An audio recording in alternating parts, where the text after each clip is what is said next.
दोस्तों देश में बढ़ रही पेट्रोल और डीजल की कीमतों ने लोगों की जेबों को हल्का कर दिया है। लेकिन दोस्तों उससे पहले हम ये जान लेते हैं कि आखिर कैसे डीजल और पेट्रोल की जो प्राइस है उसे तय किया जाता है। दोस्तों इसे हम पॉइंट बाय पॉइंट समझते हैं। अब इसमें सबसे पहले हिस्सेदारी आती है ओएमसी की। आखिर क्या है ये ओएमसी? ओएमसी यानी कि ऑयल मार्केटिंग कंपनीज। अब आप सोच रहे होंगे कि आखिर इन ऑयल मार्केटिंग कंपनीज का काम क्या होता है। दोस्तों इन कंपनियों का काम क्रूड ऑयल यानी कि कच्चा तेल खरीदना और बाद में इस कच्चे तेल को रिफाइनरी कंपनियों में इस तेल को रिफाइन करने के लिए या शुद्ध करने के लिए भेजना होता है। और इसी रिफाइन प्रोसेस में इस कच्चे तेल से पेट्रोल, डीजल और केरोसिन निकलता है, जिसे ये कंपनियां बाद में किसी डीलर को बेच देते हैं। दोस्तों वही आपको जानकारी दे दे कि इंडिया की ऑयल इंडस्ट्री के लगभग 90% मार्केट शेयर यानी कि 90% मार्केट शेयर IOCL यानी कि Indian oil corporation limited, BPCL यानी कि भारत पेट्रोलियम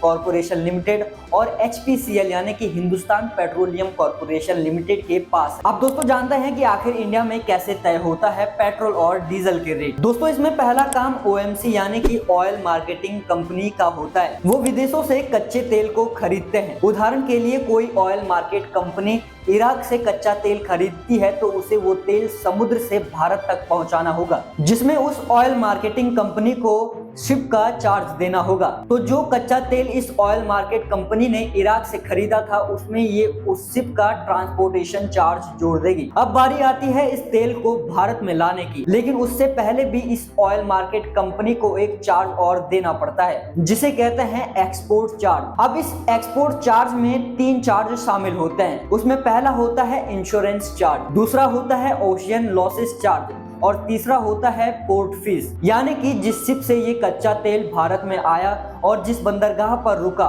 उस बंदरगाह की फीस को इस ऑयल मार्केट कंपनी को देना होगा। अब इस कच्चे तेल को उस पोर्ट यानी कि बंदरगाह से भरकर रिफाइनरी कंपनियों में भेजा जाता है, जहां से इस कच्चे तेल से पेट्रोल, डीजल और केरोसिन निकाला जाता है। अब इंडिया में आने पर इस पर कस्टम ड्यूटी लगती है। अब दोस्तों जो ये रिफाइनरी कंपनियां हैं वो इस कच्चे तेल को रिफाइन करने का चार्ज उस ऑयल मार्केट कंपनी से लेंगे, जिसे रिफाइनरी ट्रांसफर चार्ज कहते हैं। तो इस कच्चे तेल पर एक और चार्ज जुड़ जाता है। अब रिफाइन होने के बाद ये तेल यानी कि पेट्रोल और डीजल ये ऑयल मार्केट कंपनी किसी डीलर को बेच देंगी। लेकिन दोस्तों इसमें भी एक और चार्ज इस तेल के साथ जुड़ जाता है, जो है ट्रांसपोर्टेशन चार्ज। यानी कि इन रिफाइनरी कंपनियों से जो तेल निकाला जाता है और उसके बाद इस तेल को डीलर तक पहुंचाया जाता है, इस प्रोसेस में जितने भी ट्रांसपोर्टेशन व्हीकल का यूज होता है उसका चार्ज इस तेल से जुड़ जाता है। अब इसके बाद ये ऑयल मार्केट कंपनी अपना प्रॉफिट रखकर इस तेल को डीलर को बेच देंगी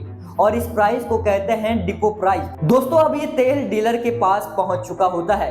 इसके बाद केंद्र सरकार यानी कि सेंट्रल गवर्नमेंट इस पर एक्साइज ड्यूटी लगाती है और राज्य सरकार यानी कि स्टेट गवर्नमेंट इस पर वेट लगाती है। और दोस्तों जिसमें भी सेंट्रल गवर्नमेंट की एक्साइज ड्यूटी तो सेम रहती है, लेकिन राज्य सरकार वेट टैक्स अलग अलग लगाती है। जैसे कि अंडमान निकोबार द्वीप समूह में पेट्रोल पर 6% टैक्स है, तो वहीं दिल्ली में ये टैक्स लगभग 20% है। और ये सब चार्ज मिलाकर इसे रिटेल प्राइस में यानी कि हमारे लिए तय किया जाता है। तो दोस्तों अब तो आपको पता ही चल गया होगा कि आखिर भारत में पेट्रोल और डीजल के दाम आखिर कैसे तय किए जाते हैं। दोस्तों अगर यह वीडियो आपको थोड़ी सी भी जानकारी भरी लगी हो तो इस वीडियो को लाइक करें और इसे अपने दोस्तों के साथ भी जरूर शेयर करें। और ऐसी तमाम नई नई जानकारियों के लिए आप हमारे YouTube चैनल को जरूर सब्सक्राइब कर लें।